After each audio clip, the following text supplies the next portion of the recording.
Dawn of hidden ages, long before the borders of nations were drawn on maps, before ships crossed the Atlantic or caravans trekked across deserts, the American continents were already alive with human presence. We tend to imagine history as beginning only when written words or stone monuments appear. Yet the soil beneath our feet often tells a quieter, deeper tale. Archaeologists, trowels in hand, have discovered layers of evidence that push back the story of America's first peoples thousands of years beyond the textbooks many of us grew up with. The mainstream fact that grounds us here is straightforward. For decades, the prevailing view was that the Clovis culture, dating roughly 13,000 years ago, marked the arrival of the first humans in the Americas. Their distinctive fluted spear points were found scattered across the continent, from New Mexico to Nova Scotia, and they seem to mark the dawn of human settlement in the New World. The Clovis first model reigned supreme in classrooms and documentaries well into the late 20th century. But history rarely sits still. As early as the 1970s, certain finds began to trouble that tidy picture. Stone tools and hearths at sites like Meadowcroft rock shelter hinted at an older occupation.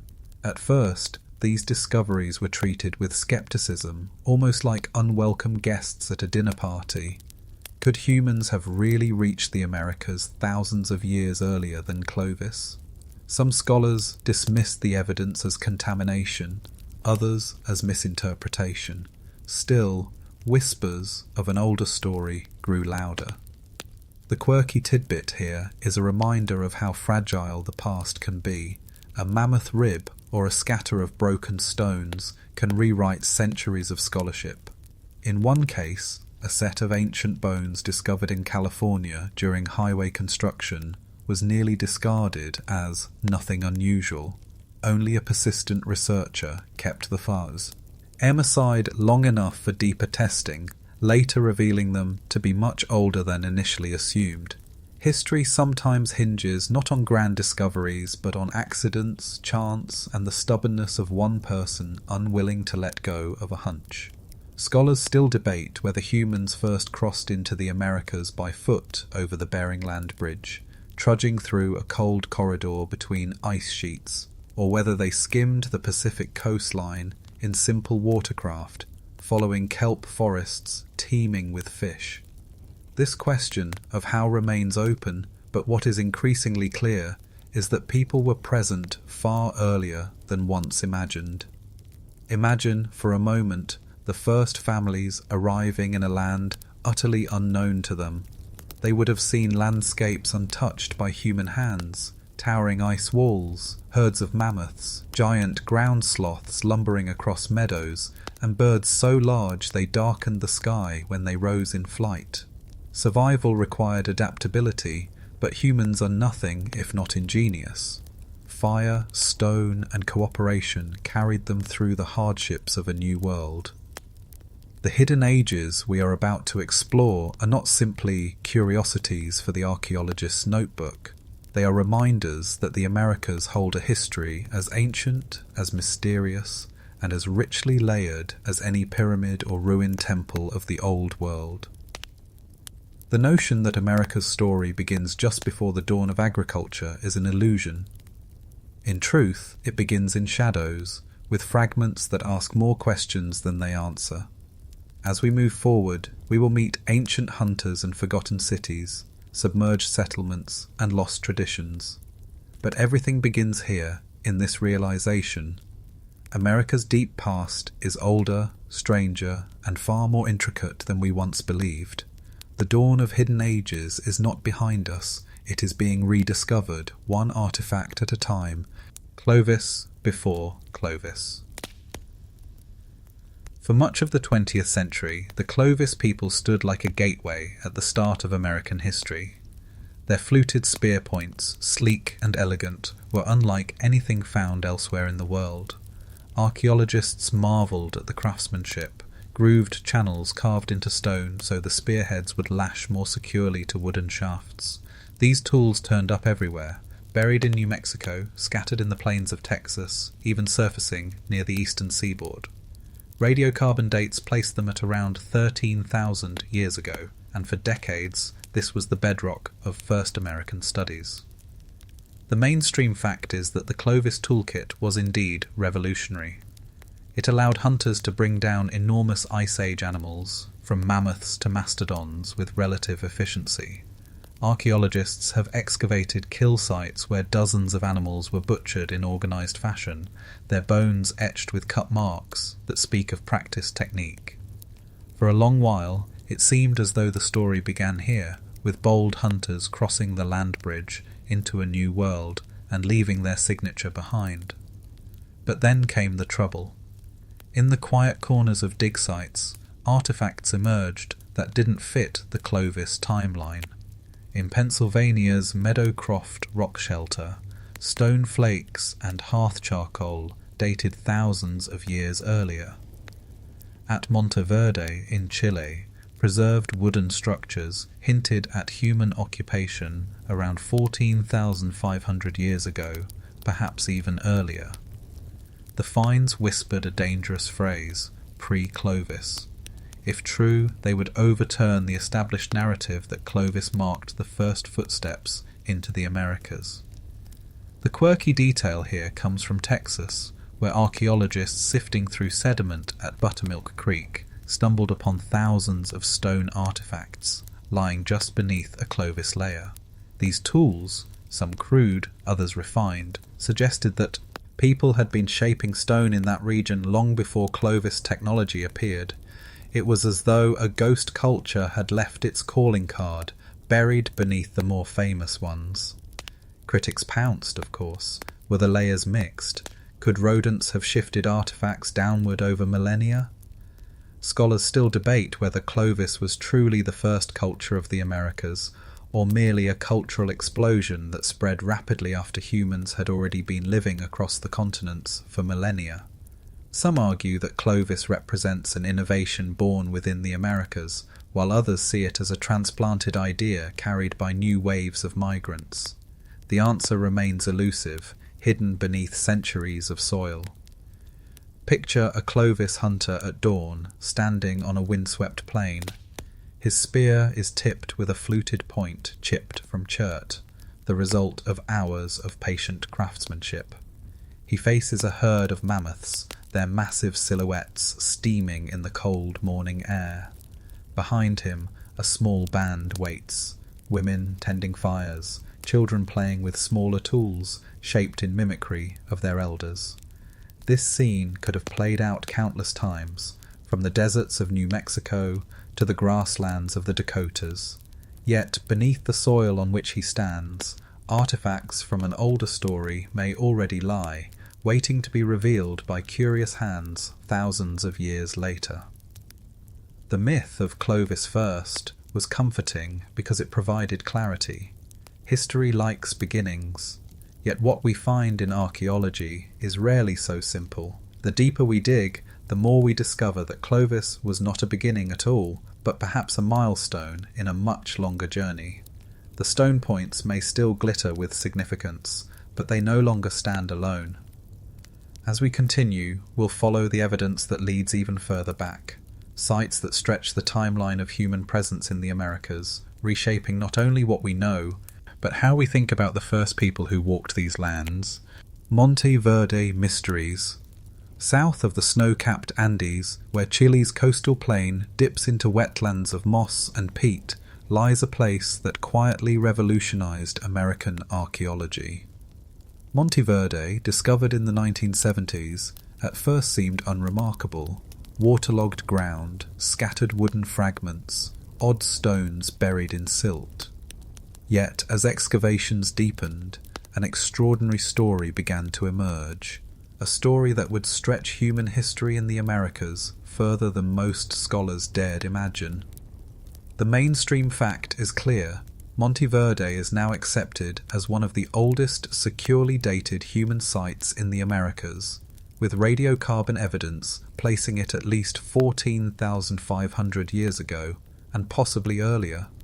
Excavators uncovered wooden planks from simple structures, plant remains from gathered tubers, and even chewed pieces of seaweed that bore the telltale impressions of human teeth.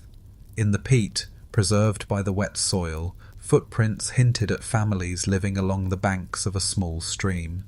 Here was proof of a settlement, not just a temporary camp, standing thousands of years before the famous Clovis horizon.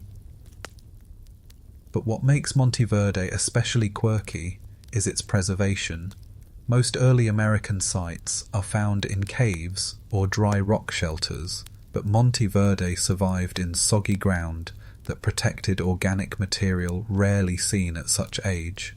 Archaeologists recovered chunks of mastodon meat, deliberately cut and stored beneath stones, as though someone had been keeping a larder for leaner days. Imagine it, a family returning from a hunt, burying meat under cold, wet earth, trusting that the swamp itself would preserve their precious food.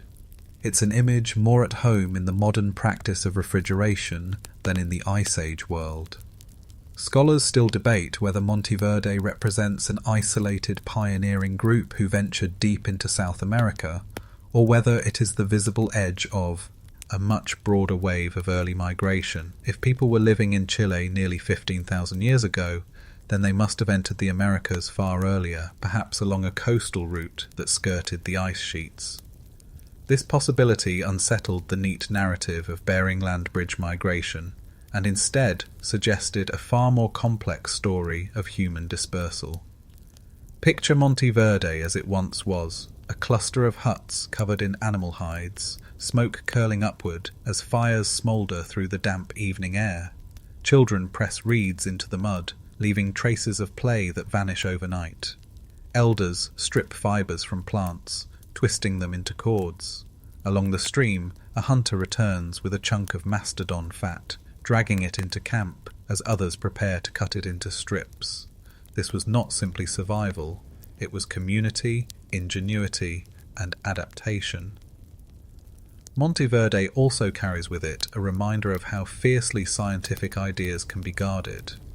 When its first dates were announced, many researchers scoffed, unwilling to abandon the security of Clovis first. Conferences buzzed with debates. Some dismissed the evidence outright.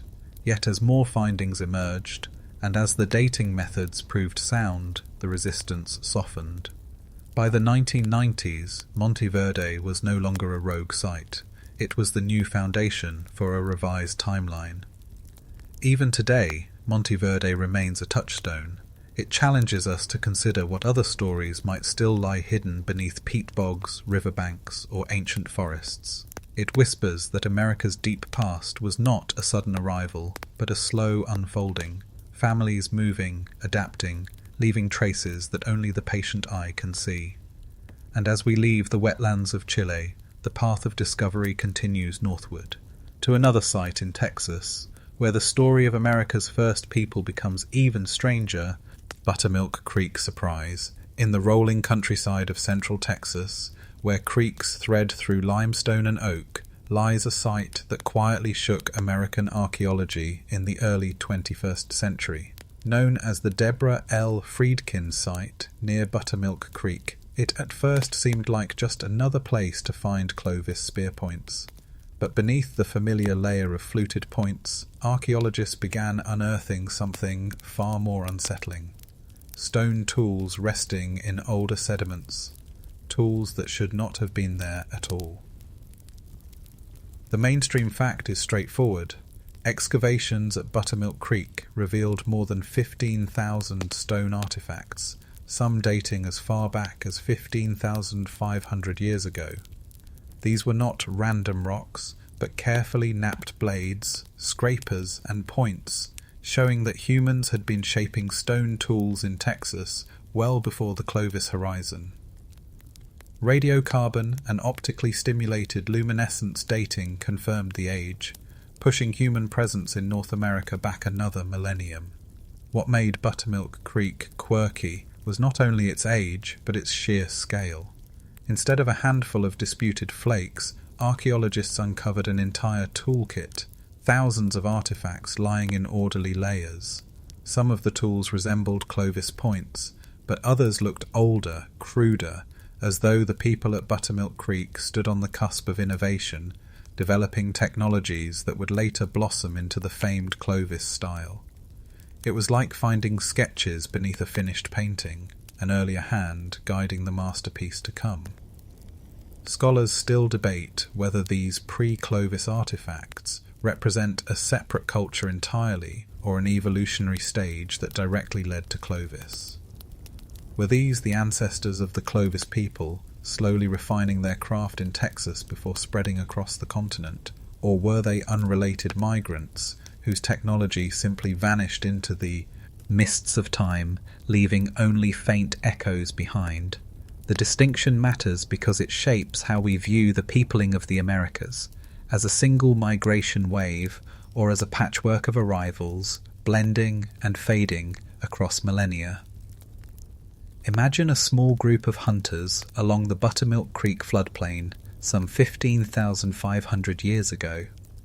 The air is dry, the prairie grasses shimmer in the heat, and herds of now extinct horses graze in the distance. Around a campfire, men and women sit with hammerstones in hand, striking flakes from nodules of chert gathered along the creek. Sparks fly as stone meets stone. Children watch, learning by imitation, while dogs linger on the edges of the firelight. These simple, everyday scenes left behind the debris that modern archaeologists sift through grain by grain, reconstructing moments long past. But Buttermilk Creek also carries a reminder of the fragility of archaeological interpretation. Critics argued that the tools might have shifted downward in the soil over thousands of years, mixing with older sediments. Others questioned the precision of dating methods, yet the sheer number of artifacts and the consistency of the findings made it difficult to dismiss.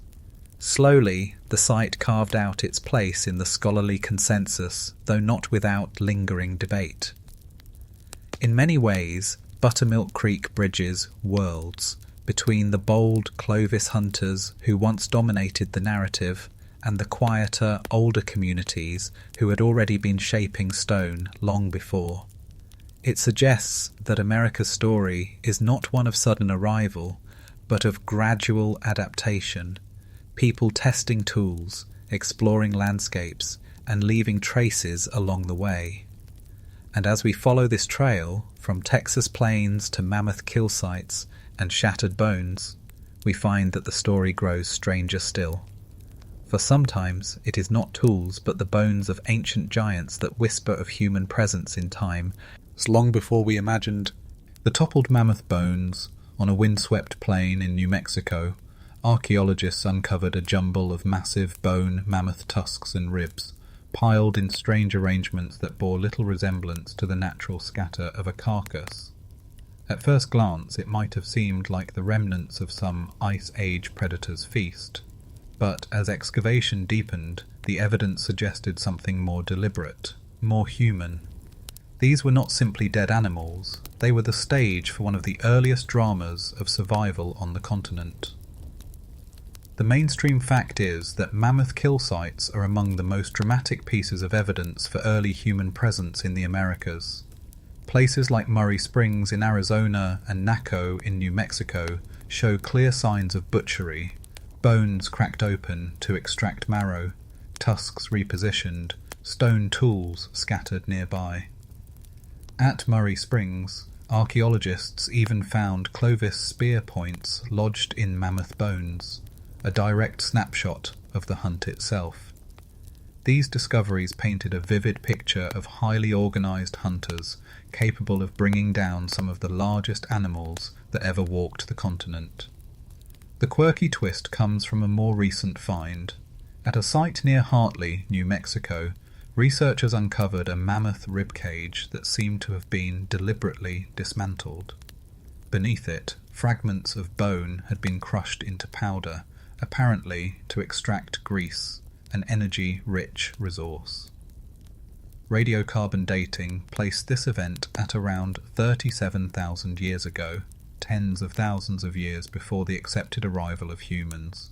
Some scientists argued that natural processes could not have produced such patterns, while others insisted the evidence was inconclusive. If true, though, it would suggest that humans were present in the Americas far earlier than we currently accept. Scholars still debate whether mammoth bone accumulations are always evidence of hunting, or whether, or in some cases, floods, predators, or even freeze-thaw cycles could create similar patterns, but when stone tools appear nearby, when cut marks line the ribs, and when bones are split in ways consistent with butchery, the human hand becomes undeniable. The challenge lies in interpreting the intent. Were these organised hunts, opportunistic scavenging, or something else entirely? Imagine the scene. A small group of hunters stalks a mammoth across an open plain, their breath steaming in the cold air. They move with precision, shouting signals, driving the beast toward a natural trap, perhaps a boggy patch where its great weight slows it down. Spears fly, tipped with finely worked stone points. The wounded giant bellows, its tusks gouging the earth as it collapses. When it finally falls, the hunters move quickly, cutting through thick hide, carving meat into strips, cracking bones for marrow. The smell of blood fills the air, mingled with smoke from hastily lit fires.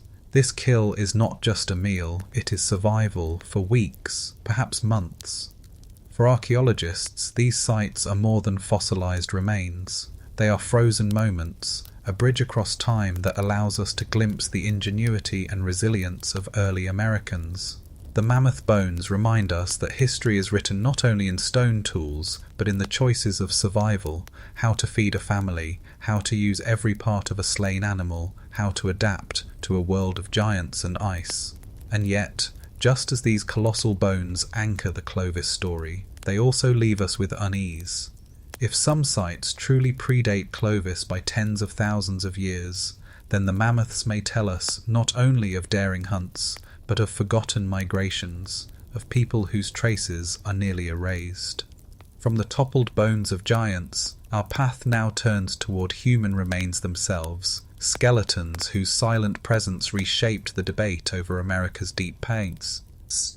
Spirit Caveman returns. In the high desert of Nevada, tucked away in a limestone shelter near Fallon, a bundle of woven mats concealed one of the most extraordinary discoveries in American archaeology.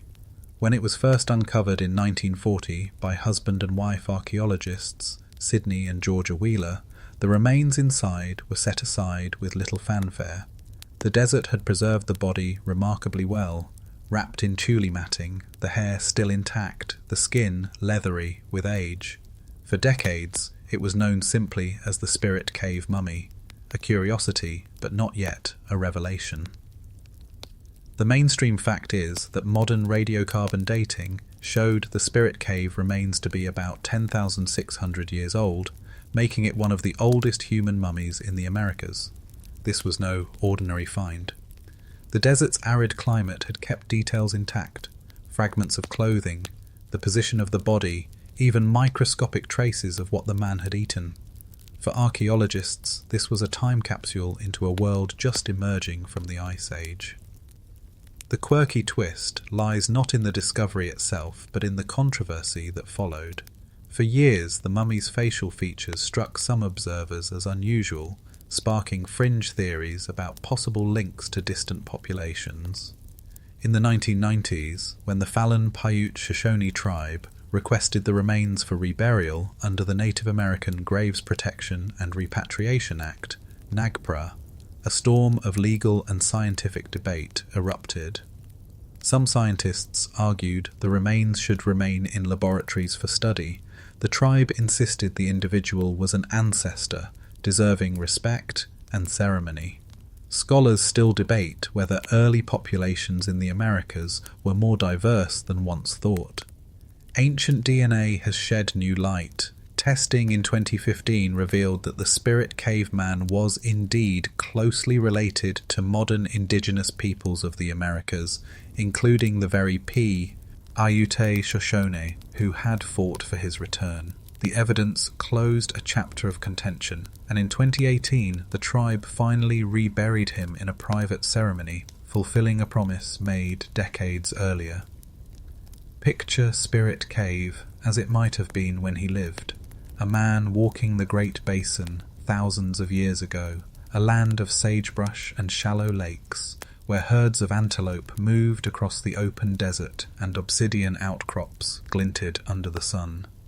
He would have hunted with atlatls, spear throwers that launched darts with deadly force, gathered roots and seeds, and built shelters of brush and matting against the biting winds. When he died, his people wrapped him carefully, laying him in the cave with tenderness that speaks of kinship and ritual. The spirit caveman is more than a single skeleton. He is a reminder that archaeology is not just about artifacts, but about people, lives lived, families mourned, and traditions carried forward. His rediscovery underscores how modern science and indigenous knowledge can converge, each offering truths the other cannot. For the narrative of deep antiquity, the spirit caveman also underscores a larger theme, that the Americas were not empty, waiting for the first Americans to arrive at one neat moment in time. They were inhabited by real communities whose descendants still walk the land today. The remains do not simply belong to science, they belong to history, to culture, and to memory. And as we leave Nevada's dry shelter, our story carries us eastward, to another cave where smoke-stained ceilings and charcoal-strewn hearths suggest that the firelight of human families burned far earlier than many once dared believe. Meadowcroft's smoky hearths.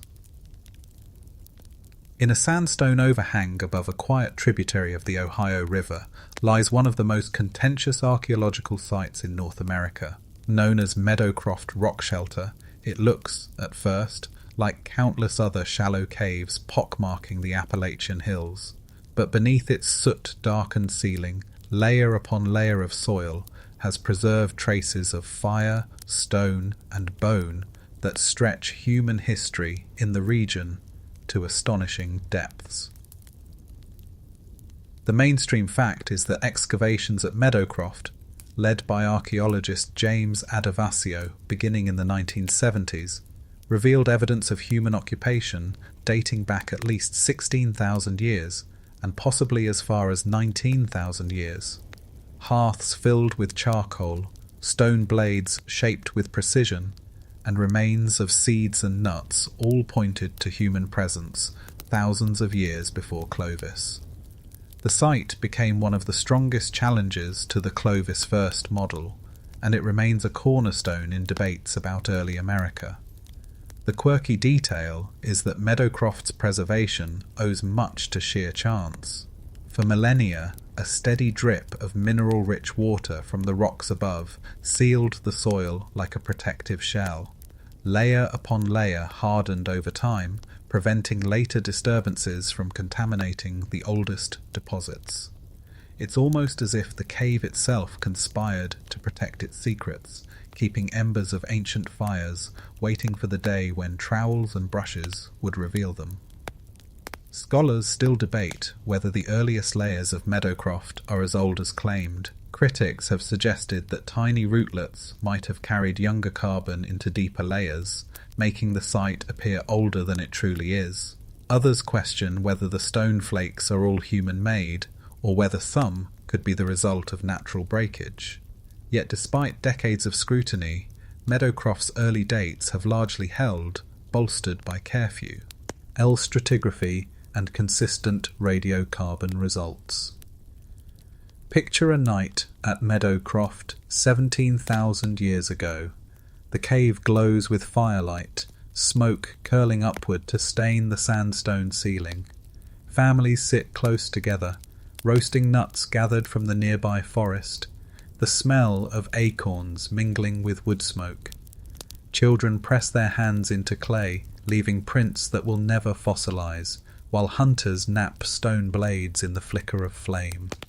Outside, the icy winds of the late Pleistocene sweep across the hills, but inside, The shelter offers warmth, safety, and continuity.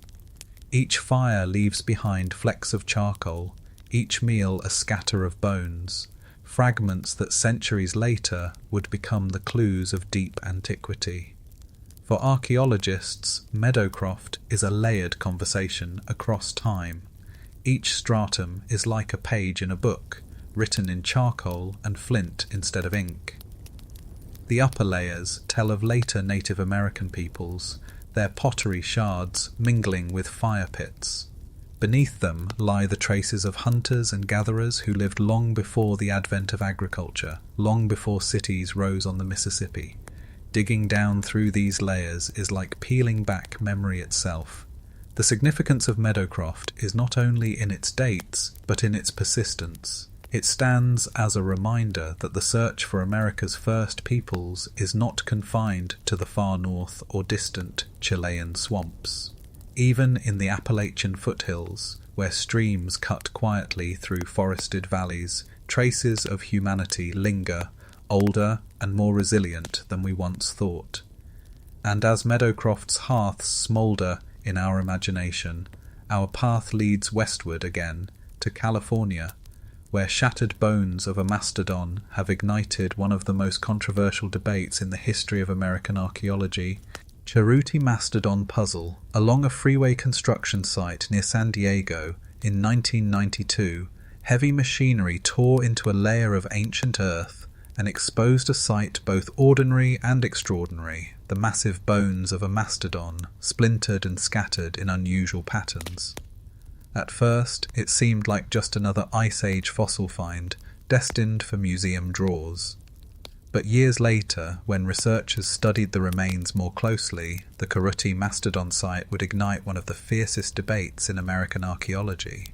The mainstream fact is that in 2017, a team of scientists announced that the mastodon bones bore signs of deliberate breakage, spirals consistent with hammerstone blows, suggesting humans had smashed them to extract marrow or to fashion bone tools. Nearby, large cobbles showed wear patterns that might indicate use as hammers or anvils. Even more shocking, uranium series dating suggested the bones were about 130,000 years old, over 10 times older than Clovis, Monte Verde or Meadowcroft. The quirky detail lies in those cobbles. Unlike the stream-rounded stones found naturally in the area, these particular rocks were unusually large, positioned near the broken bones, and bore impact marks. One even showed traces of being used like an anvil, a tool for cracking massive femurs. For the researchers, it was as if Ice Age engineers had briefly passed through San Diego, leaving behind a workshop of smashed mammoth-sized bones. Scholars still debate whether the Cerutti Mastodon site truly represents human activity. Critics argue that heavy machinery during excavation could have fractured the bones, or that natural processes like sediment pressure, water flow, or even the trampling of large animals might explain the damage. Others question the dating, suggesting that minerals might have altered the results. Yet defenders of the site point to the pattern of breaks and the placement of cobbles as unlikely to be the product of nature alone. Imagine the implications if Cerutti is genuine. Picture small bands of humans, possibly even Neanderthal-like relatives or Denisovan wanderers, arriving in California more than 100,000 years ago. They would have walked a world utterly alien, giant camels roaming the plains, saber-toothed cats lurking in the brush, and mastodons lumbering through oak groves. Perhaps they stayed only briefly, leaving no other trace but shattered bones and worn stones. Or perhaps their legacy lies buried still, hidden in unexamined sites across the continent. For now, Cerutti remains a puzzle wrapped in controversy. To many archaeologists, the claim of 130,000-year-old human activity stretches credibility too far, lacking the stone tools or hearths that would anchor the argument. But to others, it is a tantalizing possibility, a reminder that the story of early America might hold chapters far older than we ever imagined. The Cerutti Mastodon site teaches us something important. The search for deep antiquity is as much about humility as discovery. Archaeology is a discipline where a single artifact can tip the balance of entire theories, but where skepticism acts as the necessary counterweight. Whether Cerutti proves to be a milestone or a mirage, it forces us to question assumptions, to look again at old collections, to dig with more open minds. And as debate rages around the bones of San Diego, we turn our gaze to New Mexico's white sands, where footprints pressed into ancient mud tell their own story. A story not of giants or shattered bones, but of families walking together across the Ice Age landscape. Footprints in white sands. In the shimmering gypsum flats of southern New Mexico, where desert winds sweep across a blinding white expanse, lies one of the most haunting pieces of evidence for early human life in the Americas. Hidden for millennia beneath shifting sands, ancient footprints have emerged. Soft impressions pressed into mud thousands of years ago, now revealed like ghosts walking across the landscape. They tell a story not of stone tools or broken bones, but of living, breathing people moving through a world on the edge of ice. The mainstream fact is that these footprints, discovered in White Sands National Park, have been dated to around 21,000 to 23,000 years ago. Scientists used radiocarbon analysis of seeds trapped within the layers of mud to determine the age. If correct, they place humans in North America thousands of years before the Clovis culture, even before many had thought the ice sheets would have allowed migration. The prints are direct, undeniable evidence of people, men, women, children, walking here during the last ice age. The quirky detail lies in the very shapes of the prints.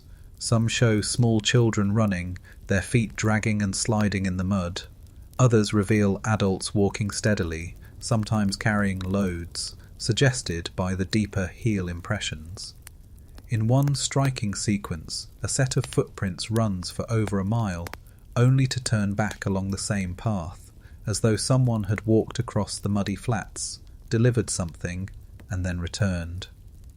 Beside these human tracks are those of mammoths, giant ground sloths, and dire wolves, frozen together in time, a mingling of species that reads like a page torn from an Ice Age diary.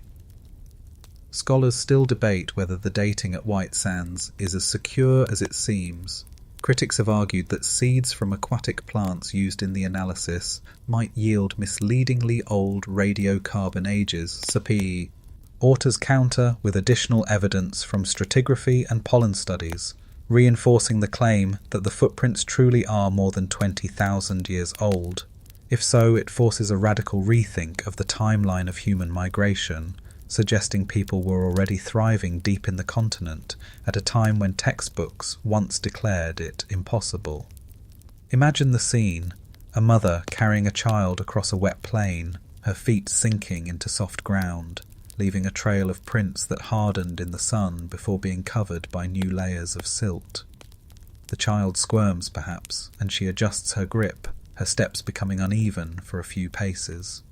Behind them, a mammoth herd plods along, their massive footprints crisscrossing hers, oblivious to the fragile human journey unfolding nearby. Thousands of years later, those small tracks resurface, whispering across time of daily life, of care, of survival. What makes White Sands so powerful is its humanity. Tools can be disputed, bones can be argued over, but footprints are direct, intimate. They are the closest thing we have to a photograph of people moving across Ice Age America. They speak of presence, of families, of the ordinariness of life in extraordinary times. The White Sands discovery reminds us that America's deep past is not just about questions of when or how people arrived, but about who they were, how they lived, and what moments mattered to them. And as we leave these fragile footprints behind, we step forward to one of the most famous skeletons ever uncovered on American soil, a man whose story stretched from science to courtrooms to sacred ceremony, embodying the complex intersection of past and present. Kennewick Man's long journey, In 1996, along the banks of the Columbia River near Kennewick, Washington, two men attending a hydroplane race stumbled upon a human skull eroding from the shoreline. At first, authorities assumed it was the remains of a modern crime victim. But when archaeologists examined the bones, they realized the truth was far older and far more complicated. The skeleton, nearly complete, would become known as Kennewick Man, one of the most controversial figures in American archaeology. The mainstream fact is that radiocarbon dating placed Kennewick Man at roughly 8,500 years old. His bones bore the marks of a rugged life, healed fractures, arthritic joints, and a stone spear point still lodged in his hip from an old injury. Analysis showed that he had eaten a diet rich in marine resources, suggesting strong ties to rivers or the sea. His skeleton offered a rare, vivid glimpse of life in early Holocene America, at a time when glaciers were retreating and ecosystems were shifting dramatically. The quirky detail lies in the way his skull was first interpreted. Early studies claimed that Kennewick Man's features did not resemble modern Native American populations, but instead bore a closer resemblance to groups from coastal Asia or even Polynesia. These claims fueled fringe theories, some suggesting Europeans might have reached America in ancient times. The media seized upon this narrative, and for years Kennewick Man was cast as an outsider, a mysterious traveller disconnected from the peoples living on the continent today. Scholars still debate aspects of Kennewick Man's life and ancestry, yet ancient DNA testing conducted in 2015 delivered a clear answer. Kennewick Man was closely related to modern Native American tribes of the Pacific Northwest, particularly the Colville people. This revelation not only resolved decades of speculation, but also confirmed what indigenous communities had long asserted, that he was their ancestor. In 2017, after years of legal battles under NAGPRA, his remains were returned to local tribes and reburied in a private ceremony. Picture Kennewick Man in life. He walks along the Columbia River, sinewy and lean, his body weathered by decades of hunting, fishing and travel. He knows the currents of the river, the spawning runs of salmon, the trails that lead into high mountain valleys. He bears scars of conflict, of survival, of endurance. The stone point in his hip aches with every step, yet he persists. He is part of a community whose stories, songs and rituals would echo through generations, long after his bones lay hidden beneath the soil. Kennewick Man's journey did not end with his burial thousands of years ago. It continued through his discovery, through courtrooms where scientists and tribes argued over the rights to his remains, through laboratories where his DNA was sequenced, and finally through the prayers of his descendants as they laid him once again to rest. His story embodies the intersection of science and spirituality, of ancient lives and modern identities. For the broader narrative of America's deep past, Kennewick Man stands as both a revelation and a caution. He reminds us that bones are not just data points, they are ancestors imbued with meaning for living communities. And he underscores the complexity of tracing America's earliest chapters, where questions of migration, ancestry, and cultural continuity intertwine. From the riverbanks of Washington, our path now bends south and west, into the desert canyons of the southwest, where caves and shelters have preserved fragments of everyday life, basketry, sandals, and seeds, that tell the quieter side of survival in deep antiquity. Caves of the desert southwest. In the arid canyons of the American southwest, where red cliffs rise against an endless blue sky, time seems to stretch in ways unfamiliar. The desert has a gift for preservation. In its dry caves, fragile things survive that would vanish in almost any other climate. Here, tucked beneath sandstone overhangs and tucked into hidden grottos, archaeologists have found fragments of everyday life, reminders that history is not built only on grand monuments, but also on sandals, baskets, and bits of food left behind. The mainstream fact is that caves like Danger Cave in Utah and Sand Dune Cave in Nevada have yielded some of the earliest direct evidence of human presence in the Great Basin. Danger Cave, excavated by Jesse Jennings in the mid-20th century, revealed layers of occupation stretching back nearly 12,000 years. Inside were stone tools, projectile points, and, remarkably, plant remains that had been preserved by the desert's aridity. Seeds of Indian rice grass, prickly pear, and pickleweed painted a vivid picture of how ancient families foraged across the harsh landscape. The quirky detail lies in the fragile artifacts that survived. At Lovelock Cave in Nevada, archaeologists uncovered reed sandals more than 9,000 years old, their weaving still intact, the imprint of toes worn into their fibres. Alongside them were fragments of twined baskets so finely crafted they rival modern work. These were not crude survival tools, but objects of beauty and skill, linking us directly to the hands that made them. One basket still carried traces of waterfowl feathers woven into its rim, as though the maker had wanted a touch of colour, a small flourish of artistry amid a life of scarcity. Scholars still debate the full extent of how early southwestern peoples adapted to the desert.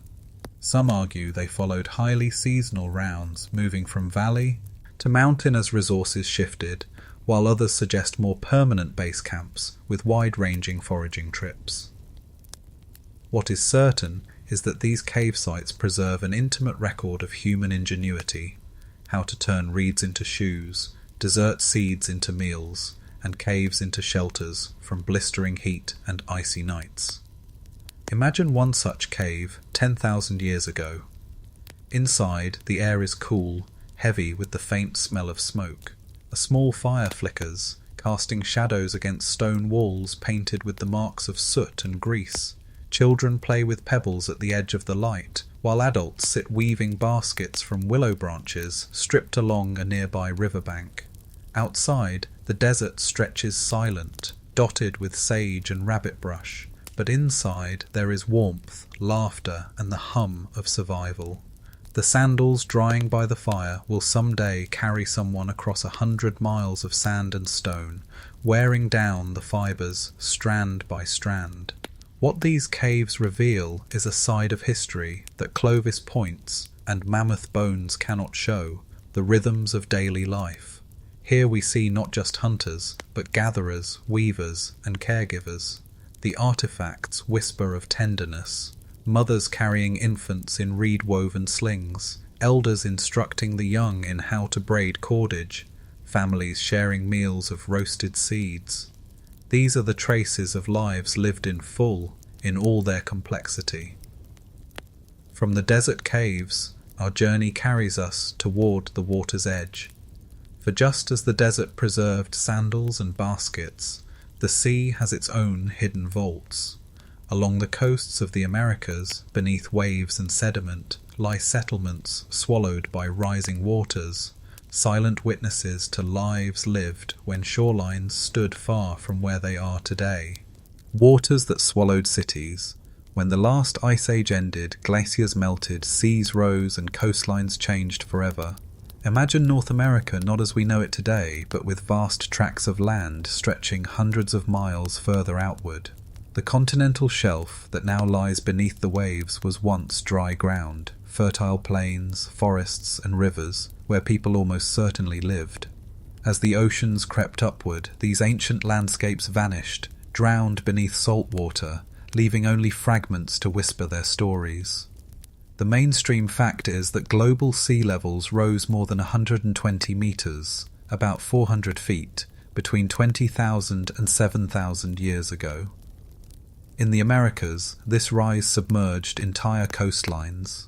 Sites like Paleo-Indian settlements on Florida's continental shelf have been found beneath shallow waters, where divers recovered stone tools and extinct animal bones. Off the coast of California, at places like the Channel Islands, Archaeologists have uncovered evidence of seafaring peoples who thrived along a now-drowned kelp highway, hunting sea lions and fishing with bone hooks more than 13,000 years ago. The quirky detail comes from a place called Pavlopetri, though in Greece, not America, reminding us of a global truth. Water is both a preserver and a destroyer of history. In the Americas, similar submerged settlements almost certainly exist. Divers off the Gulf Coast of Florida, for instance, have discovered human burials preserved in peat deposits beneath the sea at the Minnesota Key offshore site. There, 7,000-year-old wooden stakes and woven fibres survived in remarkable condition, protected by the oxygen-starved waters. It is a haunting thought. Entire cemeteries now lie in places where fish swim and waves crash. Scholars still debate how many of the first Americans travelled primarily along the coasts versus inland ice-free corridors. The Kelp Highway hypothesis suggests that rich marine ecosystems offered food and shelter to early migrants, allowing them to move swiftly along shorelines. But with those ancient beaches now hidden underwater, direct evidence is scarce. Each new submerged site rekindles the question: were the earliest Americans seafarers as much as hunters? Picture an ancient shoreline, now miles out to sea. Families gather shellfish along tidal pools, their baskets filling with mussels and abalone. Children chase seabirds, leaving footprints in sand that will one day lie far beneath the waves. Small watercraft, lashed together from reeds or hollowed logs, bob in the surf. The sea is both larder and highway, offering routes into new lands. When the waters rose, those camps disappeared forever, their hearths extinguished, their stories swallowed whole. The drowned coastlines remind us of the incompleteness of the record we rely on. For every site we excavate on dry land, countless others lie beyond reach, preserved in silence. Archaeologists now turn to sonar surveys and underwater excavations, peering into a realm that holds the missing chapters of humanity's arrival in the Americas. The challenge is immense, but so too is the promise. Entire landscapes frozen in time, untouched since the seas rolled in. From these submerged settlements, our journey moves back onto dry land, where the earth itself rises to meet the sky. Across the eastern half of North America, vast mounds of soil, sometimes stretching for miles, testify to civilizations whose scale and ambition few outsiders would have believed until they stood atop them. Mounds that touched the sky. Across the valleys and plains of eastern North America, strange hills rise from the earth. To the untrained eye, they might appear to be natural knolls or ridges, softened by centuries of grass and trees. But closer inspection reveals something extraordinary. These are mounds built by human hands, some reaching higher than 10-story buildings, others sprawling across landscapes in patterns that align with rivers, stars, or ceremonial needs. They are monuments of earth, not stone, yet no less impressive in ambition. The mainstream fact is that mound-building traditions flourished for thousands of years across the continent. Sites like Poverty Point in Louisiana, dating back nearly 3,500 years, reveal vast earthworks shaped into concentric ridges and giant bird-like forms visible only from above. Later, cultures of the Hopewell, around 100 BCE 500 CE, and Mississippians, roughly 800 to 1600 CE, expanded the tradition, building hundreds of mounds for burials, ceremonies, and elite residences. Some of the largest, like Monk's Mound at Cahokia, cover more area at the base than the Great Pyramid of Giza. The quirky detail lies in how these mounds were built, without wheels, beasts of burden, or metal tools. People carried baskets of soil, one after another, thousands upon thousands of loads, piling earth into shapes that have endured centuries of erosion. At poverty point, archaeologists calculated that nearly 30 million baskets of earth were needed to complete its ridges. Imagine the rhythm of such labour. Families lined in chains, handing baskets, singing, sweating beneath the sun, transforming landscapes grain by grain. Scholars still debate the full meaning of the mounds. Were they primarily ceremonial centres, astronomical observatories, or political capitals? Some argue they symbolise the cosmos itself, linking earth, sky and underworld in monumental form. Others see them as tangible displays of power, rulers commanding labour on a scale rivaling ancient Egypt or Mesopotamia. Still others emphasise the communal aspect, suggesting entire populations took part, finding meaning in the shared act of creation. Picture standing atop a mound centuries ago. The world stretches outward, rivers glint in the distance, smoke rises from villages, and on festival days, crowds gather in the plaza below. Drums beat, dancers move in spirals, traders arrive with goods from hundreds of miles away. The mound is not just a platform of earth, it is a stage for life, death, and everything in between. Beneath its slopes, ancestors rest, their burials linking generations into the very fabric of the land. Today, many mounds appear modest, eroded, or hidden beneath fields and suburbs. Yet, aerial surveys reveal their astonishing scope. Serpentine shapes winding across ridges, geometric squares, circles, and octagons carved into the soil. These earthworks are quiet testaments to a truth often forgotten, that ancient America was home to civilizations of remarkable complexity long before outsiders arrived to record them. The mounds shift our sense of deep antiquity. They remind us that American history did not unfold in isolation or simplicity. It carried grandeur, labour, cosmology, and monumental ambition. And nowhere is this more striking than at the city of Cahokia, where the largest of all the mounds rose above a teeming metropolis, the closest thing to an American empire before Europe ever set sail. Cahokia's fleeting empire. On the floodplains near present-day St. Louis, once stood a metropolis so vast that European explorers centuries later could scarcely believe it. Known today as Cahokia, this ancient city thrived between about 1050 and 1350 CE, and, at its height, may have been home to more than 20,000 people, making it larger than London at the same time. Here, in the Mississippi Valley, a society rose that built monuments of earth, organized sprawling neighborhoods, and engaged in a cultural flowering that would echo across the continent. The mainstream fact is that Cahokia's centerpiece, Monk's Mound, remains the largest earthen structure in the Americas. Standing nearly 100 feet tall and covering 14 acres at its base, it required millions of baskets of soil to build. Around it stretched plazas, smaller mounds, wooden palisades, and neighborhoods of houses arranged in orderly rows. Archaeologists have uncovered evidence of feasting on a massive scale, with pits filled with deer bones, fish remains, and corn cobs.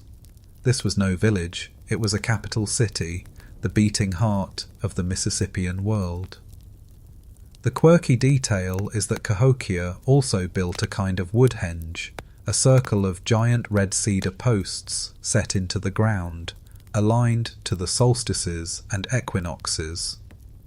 From the centre, leaders could watch the sunrise at precise points on the horizon, marking the changing of seasons and perhaps reinforcing their connection to cosmic cycles.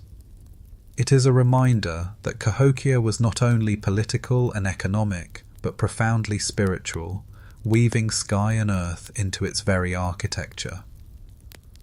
Scholars still debate why Cahokia rose so suddenly and why it fell just as quickly. Some theories point to climate shifts, drought and flooding that strained food supplies. Others emphasize political turmoil, warfare or disease. Archaeological evidence of burned palisades and mass graves suggests Est's conflict, while signs of deforestation and overfarming reveal environmental stress. Yet no single explanation fully accounts for the city's decline, leaving its disappearance one of the great mysteries of North American history. Picture Cahokia at its peak. From the top of Monk's Mound, the view is breathtaking.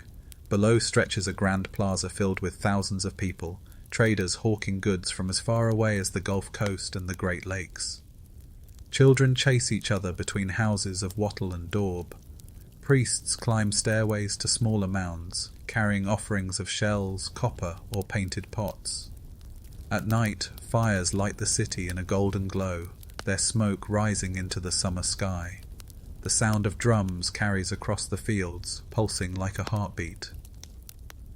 Yet the grandeur of Cahokia was fleeting. By the time Europeans reached the Mississippi Valley, centuries later, the city was abandoned, its mounds overgrown, its plazas silent. Descendant communities preserved echoes of its memory in oral traditions, but the scale of Cahokia astonished outsiders who assumed North America had been home only to small, scattered tribes. Cahokia forces us to reconsider what counts as a civilization. It had no stone temples, no written records, and no metal weapons, yet it commanded a vast region, orchestrated monumental building projects, and fostered cultural exchanges across thousands of miles. It was, in every sense, an empire of earth and spirit. As we descend from the heights of Monk's Mound, we turn to another kind of monument, one etched not in soil but in shape, a coiling earthwork that stretches like a serpent across an Ohio ridge, pointing toward mysteries in the sky. Serpents and alignments. In the rolling hills of southern Ohio, a sinuous form winds across a ridge, more than 1,300 feet long from head to tail. Known as the Great Serpent Mound, this earthwork curls and coils in 7 great bends before ending in a vast oval shape, as though the serpent's mouth were poised to swallow an egg. Built of earth, yet monumental in scale, it is one of the most striking ancient structures in the Americas, a fusion of art, astronomy, and mystery. The mainstream fact is that radiocarbon dating places the Serpent Mound's construction sometime around 1100 CE, though earlier cultural phases in the area suggest parts of it may have deeper origins. Its alignment is no accident. The serpent's coils line up with solstice sunsets and lunar standstills, astronomical events that would have been crucial for marking seasonal cycles. The builders were not merely shaping Earth, they were scripting the sky onto the land. The quirky detail is that the mound has inspired theories far beyond mainstream archaeology. Some early 19th century antiquarians speculated it was built by a lost race distinct from Native Americans. Later, fringe writers suggested extraterrestrial influence, pointing to the serpent's cosmic alignments. In truth, the builders were indigenous peoples deeply attuned to the rhythms of earth and sky. The fact that such myths persisted says more about our reluctance to recognize native achievement than about the mound itself. Scholars still debate exactly which culture built the Serpent Mound, the Adena around 500 BCE, the Fort Ancient people around 1000 CE, or perhaps both, each reshaping the earthwork across centuries. The lack of burials within the mound adds to the mystery. Was it purely ceremonial, a place of pilgrimage, a marker of cosmic cycles? The debate continues, the answers buried within the soil and the stars. Imagine standing at the serpent's head 1,000 years ago on the evening of the summer solstice. The sun dips low, casting a golden glow across the Ohio Valley. Its rays fall perfectly along the serpent's open jaws, illuminating the egg-like oval. Around you, priests chant, drums beat, and families gather to mark the turning of the seasons. For a people who lived by the cycles of planting and harvest, such alignments were not abstractions. They were the framework of survival, woven into ceremony and myth. The Serpent Mound is not alone. Across the eastern woodlands, earthworks stretch in circles, squares and octagons, many aligned with lunar or solar cycles. The Newark earthworks in Ohio, for example, form geometric shapes so precise they rival the alignments of Stonehenge. Together, these structures remind us that ancient North Americans were not only builders of soil, but mathematicians and astronomers, embedding cosmology into the very landscapes they inhabited. What lingers most about the Serpent Mound is its sense of continuity. Even after centuries of abandonment, it still commands awe. Pilots flying overhead describe its coils as unmistakable, a symbol of a culture whose memory endures despite silence. Its alignment to the heavens whispers of a worldview where earth and sky were inseparable, each movement of the sun or moon mirrored in the curves of soil. From Ohio's coiled serpent, our journey now shifts far to the south, into the dense rainforests of the Amazon. Beneath the canopy, archaeologists are discovering that what once seemed pristine wilderness was in fact a carefully engineered landscape, where hidden geometries stretch for miles, unseen until the forest began to part. Amazon's hidden geometries. For centuries, the Amazon rainforest was imagined as a pristine wilderness, untouched by human hands until recent history. European explorers described endless jungles, impenetrable green stretching beyond sight, too hostile, too fragile, for great civilizations to thrive. Yet, as satellite imaging and modern archaeology have begun to peel back the canopy, a startling new vision has emerged. Beneath the forest lies a lattice of geometric earthworks, vast and deliberate, revealing that the Amazon was once a landscape engineered on a monumental scale. The mainstream fact is that archaeologists have now documented hundreds of geoglyphs, circles, squares, and interconnected ditches carved into the Amazonian earth, some stretching hundreds of meters across. Many date back at least 2,000 years, but evidence suggests human activity in the region stretches much deeper, with signs of complex societies altering soils and ecosystems as far back as 4,000 years ago. These discoveries dismantle the long-held assumption that the rainforest was a counterfeit paradise, incapable of supporting dense populations. The quirky detail lies in a substance known as terra preta, or black earth. Unlike the thin, nutrient-poor soils of the natural rainforest, these dark, fertile patches were created by ancient people mixing charcoal, bone, and organic waste into the ground. Terra preta remains astonishingly rich even today, capable of sustaining crops for centuries. Farmers across the Amazon still seek out these soils, sometimes unaware that they are farming atop the legacy of long-vanished civilizations. It is, quite literally, human-engineered Earth that refuses to die. Scholars still debate the scale of these Amazonian societies. Some argue that the geoglyphs represent ceremonial centres linked to dense populations living in vast networks of villages, connected beasts, roads and waterways. Others suggest they may have been more modest, serving seasonal or ritual purposes without the permanence of cities. The truth likely lies somewhere in between, a mosaic of cultures, each shaping the forest in ways that blurred the line between natural and human-made.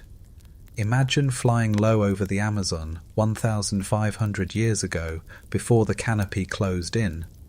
From above, you would see broad avenues cutting through the forest, linking villages arranged in careful grids. At the centre of some communities, vast ditches and embankments formed geometric plazas where rituals unfolded beneath the open sky. Farmers worked patches of terra preta, growing manioc, maize and fruit trees planted in deliberate clusters. The forest itself was curated, an orchard as much as a wilderness. Today, the forest has reclaimed much of this ancient world. Vines twist over ditches, trees rise from plazas, and parrots scream over once ordered landscapes. Only the advent of satellite imagery and drone surveys has allowed archaeologists to see through the canopy, tracing lines invisible from the ground. What seemed to be untouched wilderness turns out to be the ruins of careful design, cloaked in green. The Amazon's hidden geometries expand our sense of ancient America's scale. They reveal that monumental building was not confined to the mounds of the Midwest or the stone temples of the Maya, but also thrived in places where soil and forest were shaped with equal ambition. They remind us that deep history is not always about permanence in stone. It can be written in soil, in orchards, in the subtle imprint of human hands on ecosystems. From these forest geometries, we turn to another kind of revelation. Human skulls in Brazil's Lagoa Santa caves, their features distinct, sparking debates about who the earliest Americans were, and whether the faces of the past match those we expect. Lagoa Santa's quiet skulls. In the caves of Lagoa Santa in central Brazil, where limestone cliffs rise above still pools, archaeologists have uncovered human remains that whisper of deep antiquity. These skulls, some more than 12,000 years old, do not always resemble the faces we associate with modern indigenous peoples of the Americas. Their delicate features, high cheekbones, and narrow profiles have stirred fascination, controversy, and endless debate about the origins of the first Americans. The mainstream fact is that the most famous of these skeletons, nicknamed Luzia, was discovered in the 1970s. Radiocarbon dating placed her at roughly 11,500 years old, making her one of the oldest human remains found in the Americas. Luzia's skull suggested affinities not with the broad features typical of later native populations, but with groups resembling indigenous Australians or Africans. For decades, she was held up as a tantalizing clue that perhaps the Americas had been settled by more than one wave of people. The quirky twist came in 2018 when fire ravaged Brazil's National Museum in Rio de Janeiro, destroying countless artifacts. Lucia's skull was thought to be lost forever in the blaze, but in a miraculous recovery, fragments were later found in the rubble and painstakingly reassembled. Lucia, fragile yet resilient, survived once again, her story echoing the endurance of the very people she represents. Scholars still debate the meaning of Lucia and the other Lagoa Santa skulls. Were their unusual features evidence of a distinct early migration, separate from the ancestors of modern Native Americans, or do they simply reflect the wide variation that existed among ancient populations? Recent genetic studies lean toward the latter, suggesting that despite physical differences, Lucia and her peers were indeed part of the same broad ancestral lineage as other us peoples. Yet the debate lingers, reminding us that bones do not always tell their stories clearly. Picture Lucia in life, walking the grassy savannas of Ice Age Brazil. The climate was cooler, the forests less dense than today. She might have foraged for fruits, roots, and small game, carrying baskets woven from palm fibers, sheltering in caves during storms. Her community likely numbered in the dozens, moving with the seasons, tied by kinship and ritual. When she died, her body was laid to rest in the shelter of stone, a quiet farewell that would echo through millennia. The Lagoa Santa discoveries matter not only for their age, but for the questions they raise. They remind us that human diversity has always been complex, that migration and adaptation shape faces in ways we cannot always predict. They also remind us of the fragility of heritage, the ease with which fire, neglect, or indifference can erase precious traces of the past. Lucia's survival from the museum fire is a story as dramatic as her survival from 11,500 years of burial. From the silent skulls of Lagoa Santa, our path turns to another kind of record, not bones or artifacts, but the genetic code hidden in soil and teeth. Here, science peels back layers invisible to the naked eye, revealing migrations and minglings stranger than once believed. Genomes in the soil. In the last 2 decades, archaeology has gained a tool as revolutionary as the radiocarbon clock. the ability to read ancient DNA.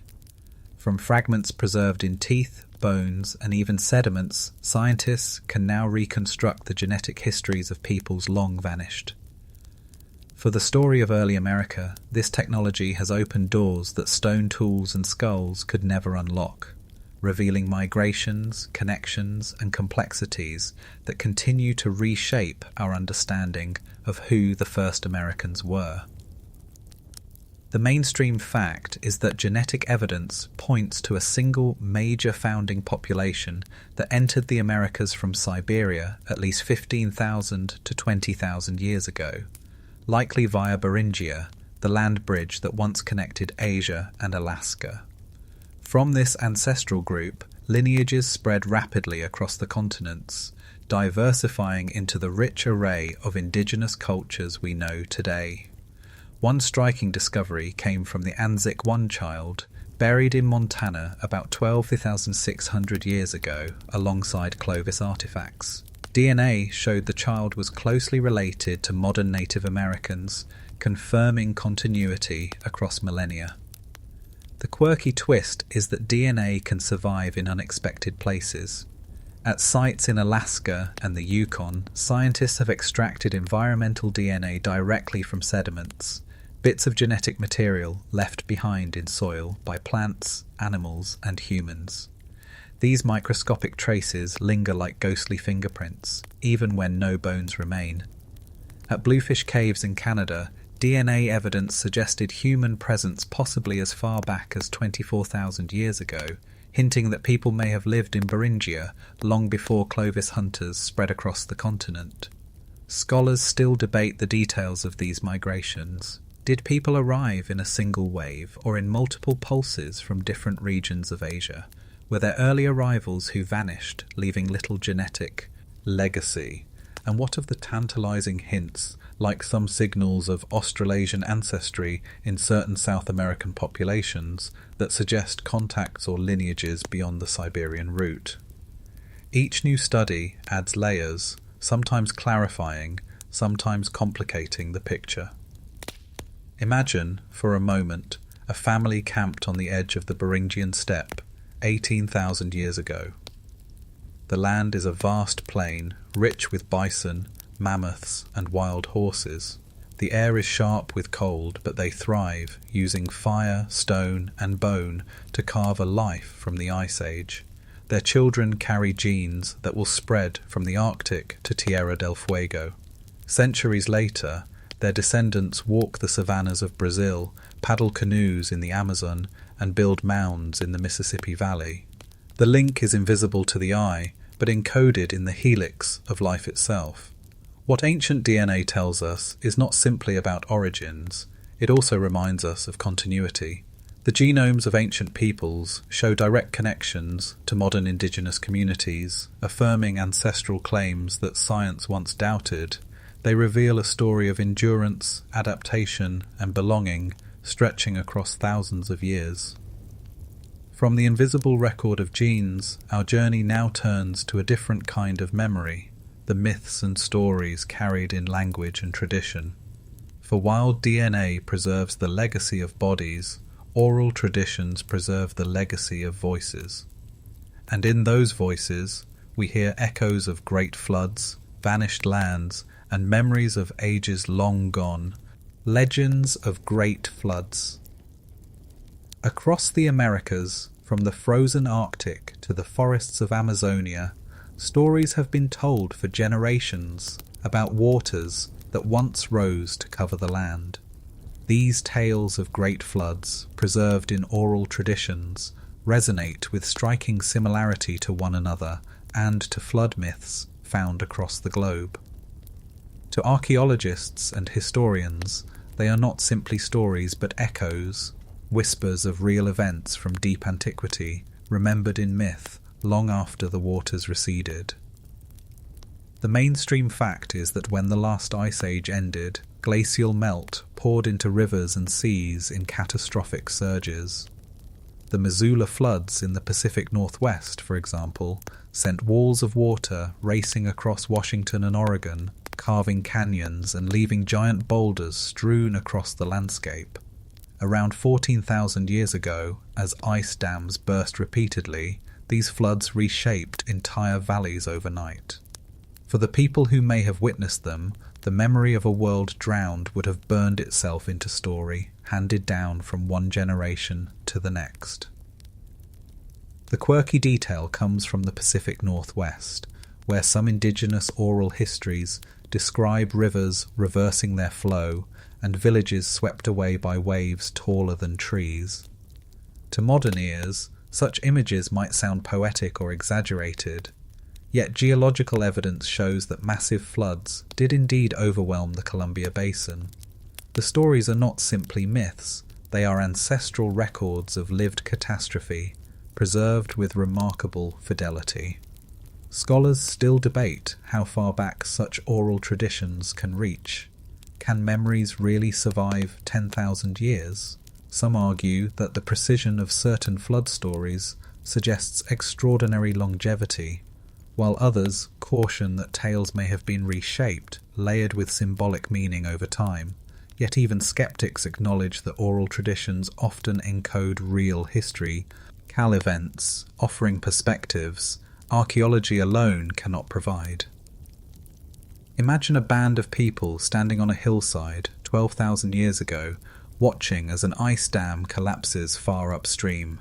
The river swells, then roars, then becomes a wall of water racing toward them. Trees snap like twigs, boulders roll like pebbles, and entire valleys vanish beneath torrents. Families flee, carrying children and baskets, seeking high ground. When the waters finally subside, the landscape is transformed.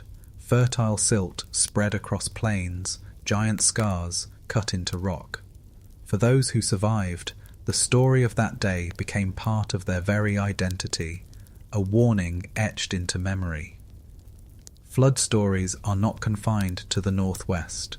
Along the Gulf Coast, traditions speak of lands swallowed by the sea, villages drowned where people once walked.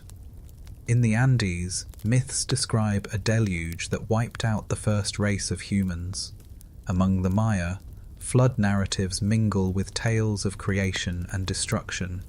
These stories vary, yet their themes converge: water as both destroyer and renewer, an unstoppable force that reshapes both land and life.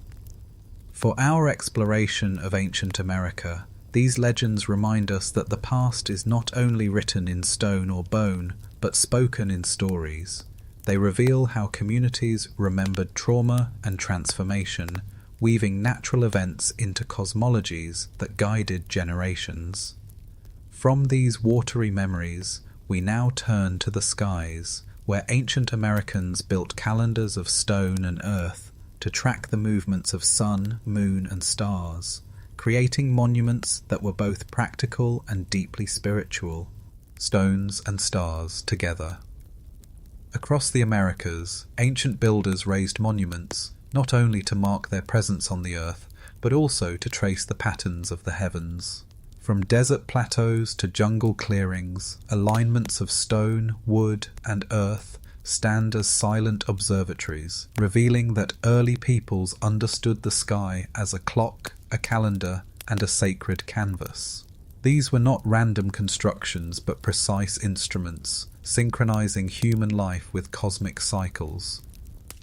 The mainstream fact is that the Maya constructed some of the most sophisticated astronomical centers in the ancient world.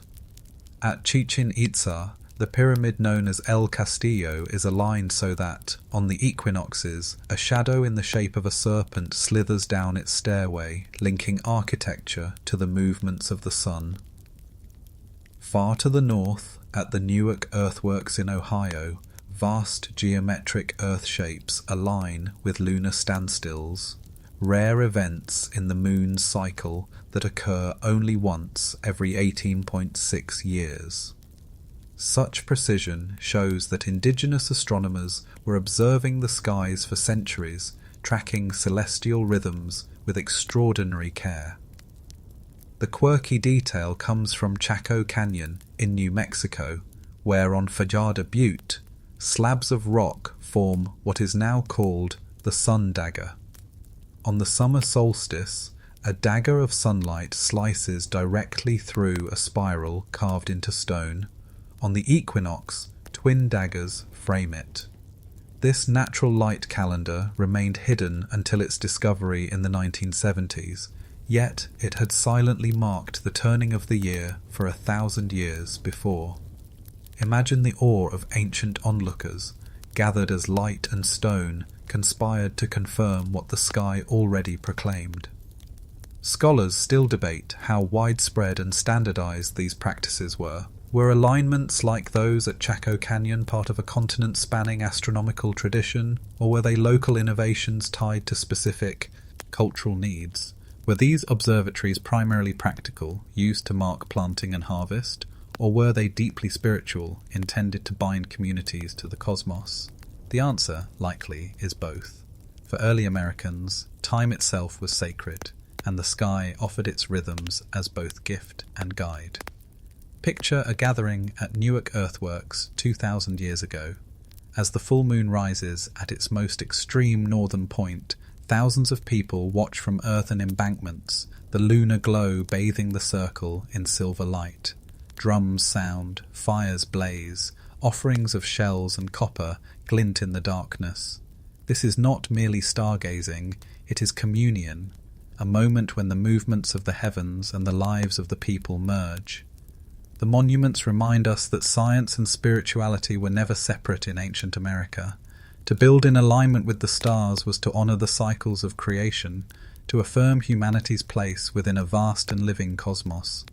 The builders saw no divide between earth and sky, between the practical need to know when to plant and the spiritual need to situate themselves within cosmic order. From the star-marked monuments of Chaco, Ohio, and the Maya lowlands, our journey turns to another web of connection, not through the heavens, but across the land itself. For alongside mounds and calendars, ancient peoples built invisible highways of exchange, trading goods across thousands of miles and linking distant cultures into networks as intricate as any old-world caravan. Trade across impossible miles. Long before roads and railways stitched the Americas together, networks of exchange already crisscrossed the continent. Goods travelled astonishing distances, moving hand to hand, linking cultures separated by thousands of miles. What looks to us like isolation was, in truth, a web of connection, a flow of obsidian, shells, copper, feathers, and stories that bound the ancient Americas together. The mainstream fact is clear. Archaeologists have traced artifacts to their sources with remarkable precision. Obsidian blades found in Hopewell Mounds of Ohio come from quarries in the Rocky Mountains and even from Yellowstone, more than 1,000 miles away. Copper artifacts unearthed at Cahokia originated in the Great Lakes. Seashells from the Gulf Coast appeared deep in the Midwest, while macaw feathers, native to Central America, have been discovered in the dry caves of New Mexico. These were not random curiosities, but part of sustained networks of trade and ritual exchange. The quirky detail comes from the Hohokam culture of Arizona, who, centuries before European contact, constructed hundreds of miles of irrigation canals to farm the desert. Among the artifacts in their settlements, archaeologists found seashells from the Pacific and the Gulf of California, carried inland in vast quantities. Some shells were etched with designs, others transformed into ornaments or tools. Imagine the desert glittering with jewelry shaped from ocean gifts, a fusion of landscapes separated by hundreds of miles. Scholars still debate the mechanisms of these exchanges.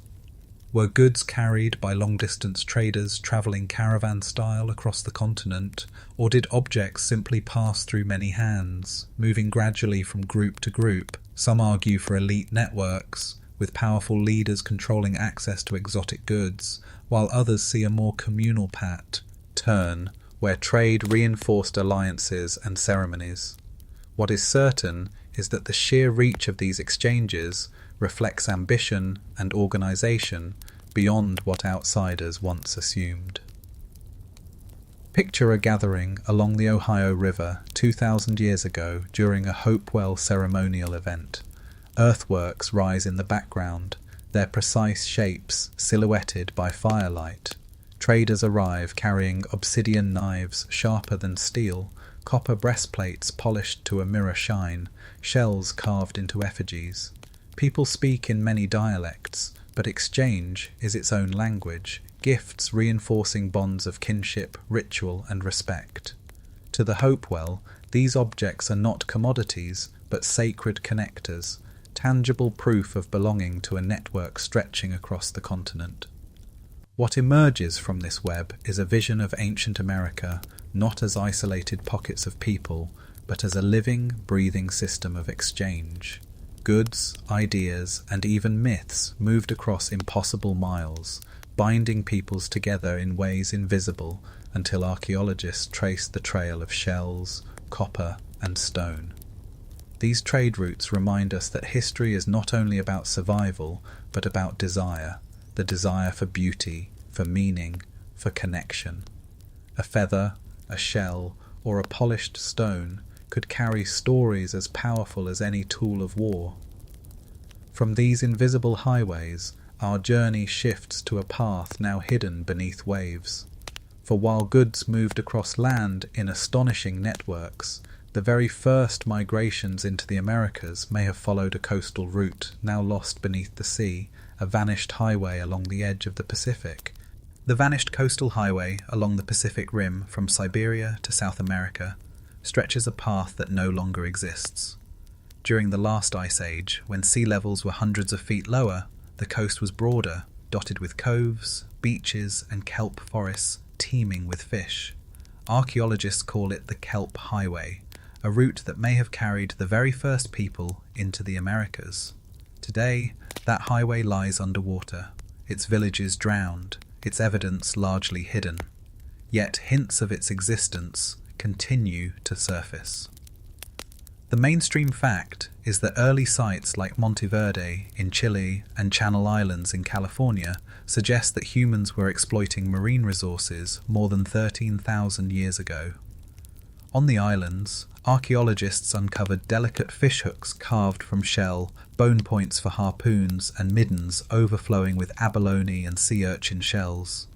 These finds prove that early Americans were not just hunters of mammoths on land, but also skilled seafarers, adept at harvesting the rich bounty of the ocean.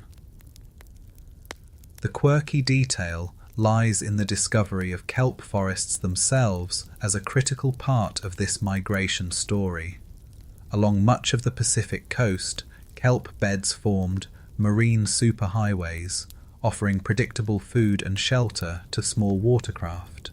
The same ecosystems that support sea otters and sea lions today could have sustained ancient families as they moved southward. Some scientists even argue that humans may have reached South America before inland ice corridors opened, using the coast as their silent highway. Scholars still debate whether coastal migration was the primary route into the Americas or merely one of several. The evidence is frustratingly scarce. Most ancient shorelines are now submerged, buried under sediment and waves. Underwater archaeology has recovered tantalizing clues, stone tools in caves off Baja California, possible hearths beneath Gulf waters, but nothing yet definitive enough to end the argument. Still, the puzzle pieces fit more snugly with each discovery. Imagine paddling a small canoe along the Ice Age coast 15,000 years ago. The sea is calm, dotted with rocky islands where seabirds swarm overhead. Families haul in nets of fish, dry seaweed for food, and hunt seals that haul out on beaches. Fires crackle on the shore, their smoke drifting upward into the cold night. Behind them lies a frozen interior blocked by ice sheets. Ahead stretches a corridor of abundance, guiding them ever southward. It is not a desperate crossing, but a thriving way of life. The vanished coastal highway teaches us humility about what we do not see. For every inland site uncovered in caves and plains, countless coastal settlements may lie beyond reach, preserved beneath waves. What we know today may be only a fraction of what once existed. The ocean has hidden these chapters well, yet they remain part of the same story, a story of ingenuity, adaptability, and the relentless human drive to explore new horizons. And sometimes those horizons extended not just along the coasts of the Americas, but across the vast Pacific itself. For in faint echoes of DNA, crops, and oral traditions, we find hints that the first Americans may not have lived in isolation, but may have touched oars with Polynesian voyagers long before Columbus ever dreamed of setting sail.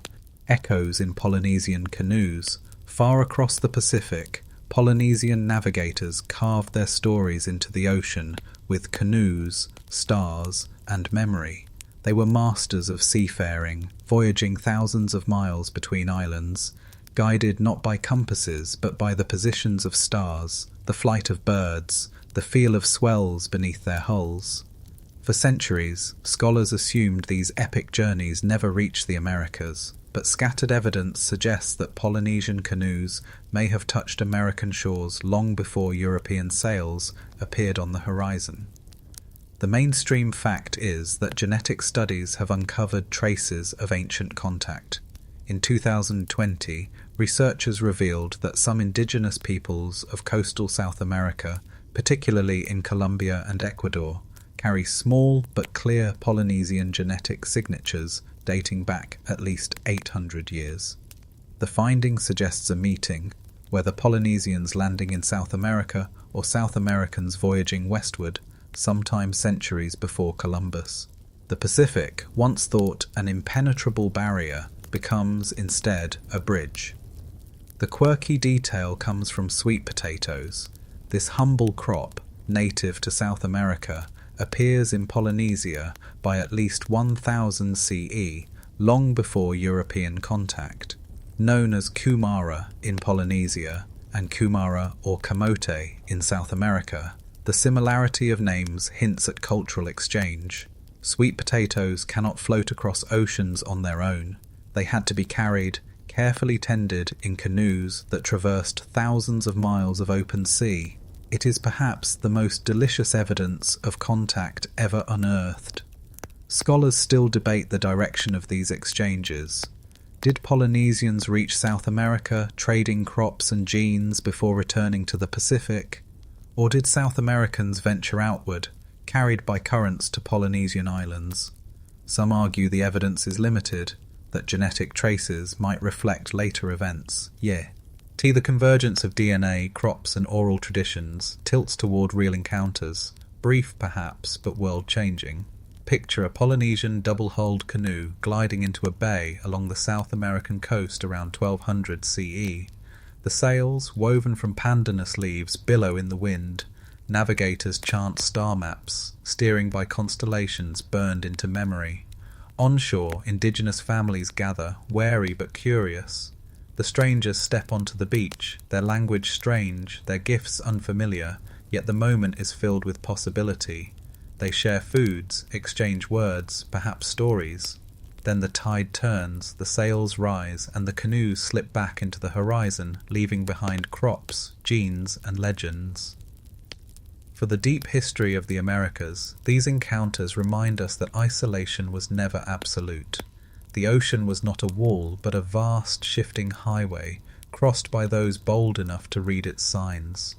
The echoes of these voyages ripple quietly through DNA, through language, through the sweet potato on dinner tables across two hemispheres.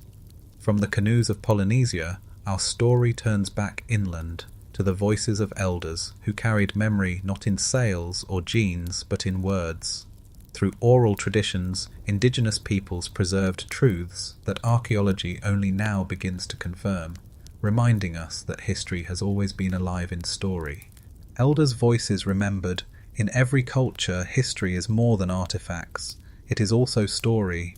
Across the Americas, elders have carried knowledge through oral traditions, spoken from fire circle to longhouse, from canyon echo to mountain peak. These voices preserved memory not in stone tablets or ink, but in rhythm, song, and repetition. binding generations together.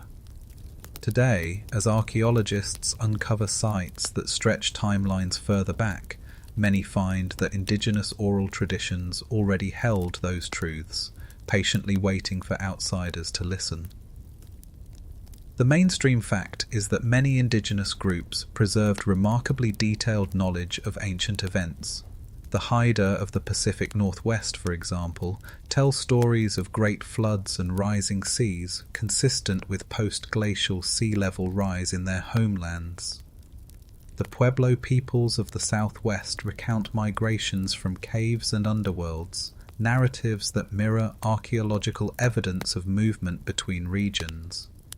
Among the Inuit, oral accounts describe hunting now extinct animals, memories that may reach back to Ice Age landscapes.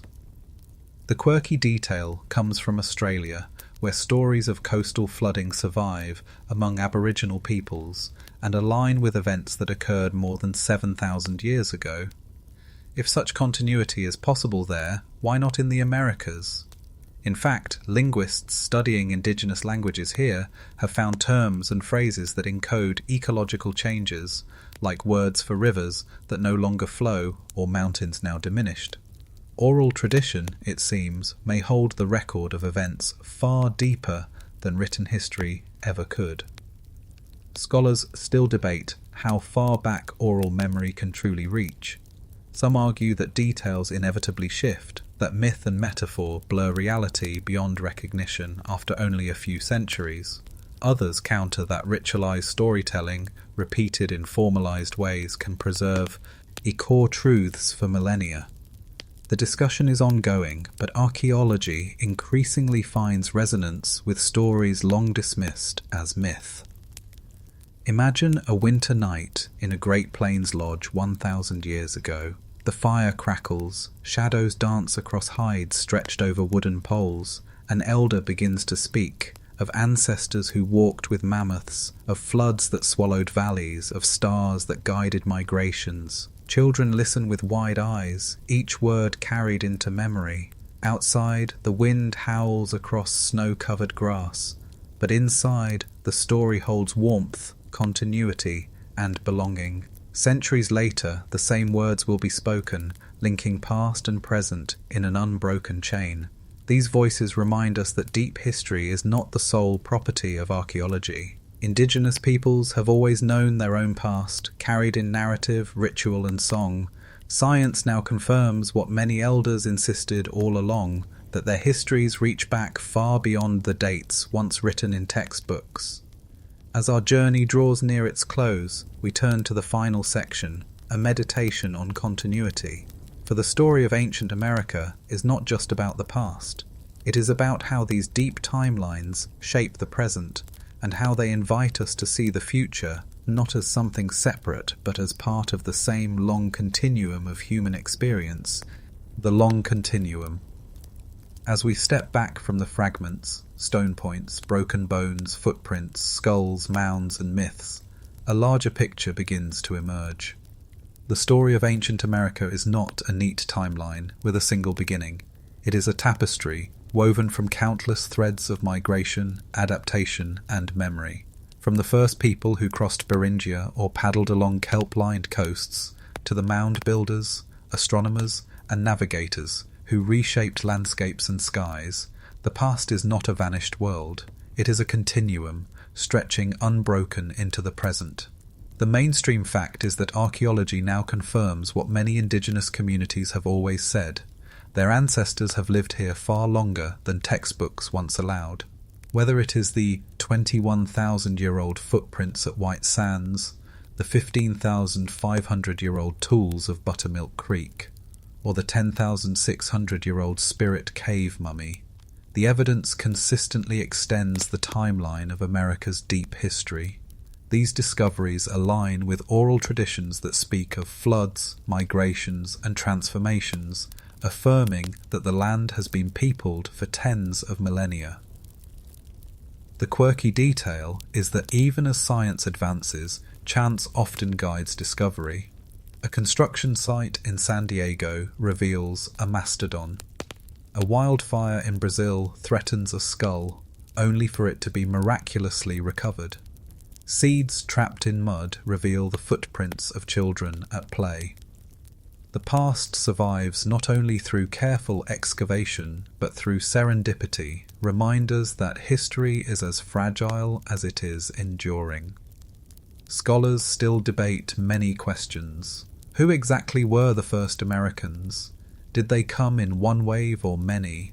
How early were they here? And how far did their voyages stretch? The debates are far from settled, and perhaps they never will be. But what is clear is that the Americas are older, richer, and more deeply human than the old Clovis, first model ever allowed. Picture the continuum as a long river. At its headwaters are the first migrants stepping onto new shores, carrying fire, tools, and memory. Along its winding course, we see communities building shelters in caves, raising mounds to touch the sky, aligning stones with stars, and trading goods across impossible distances. And at its mouth, the river meets the present, the indigenous peoples of today, whose languages, traditions, and stories embody continuity rather than rupture. The past flows into the now, shaping identity, resilience, and belonging. The long continuum invites us to see time differently. History is not a broken line of vanished civilizations, but a living thread. The ancient Americans were not lost peoples, but ancestors, their legacy carried in DNA, in language, in ceremony, in the very soil enriched by terra preta. To speak of them is to speak of the present, and to recognize that the story of this land is still unfolding. As our journey closes, we find ourselves not at an ending, but at a horizon. For the deeper we look, the older the Americas become. And as each discovery surfaces, we are reminded that history is not finished. It is still being written, beneath peat and sand, beneath waves and roots, waiting for the next careful hand, the next curious eye, the next story whispered into light. Conclusion. The story we have traced, from Clovis hunters to coastal voyagers, from serpent mounds to Amazonian geometries, reveals a truth both humbling and inspiring. The Americas are far older and more complex than once believed. Each discovery pushes back the timeline, not by centuries but by millennia, transforming how we understand human presence on these continents. Yet the past is not gone. It lives in the voices of indigenous peoples, in their traditions, and in the very landscapes shaped by their ancestors. To see America's deep history is to see continuity rather than rupture, resilience rather than disappearance. It is to understand that we walk the same ground as children who left footprints in white sands, as builders who raised Cahokia's mounds, as navigators who carried sweet potatoes across oceans. Their world is not separate from ours, it flows into it, reminding us that history is alive, waiting and still unfolding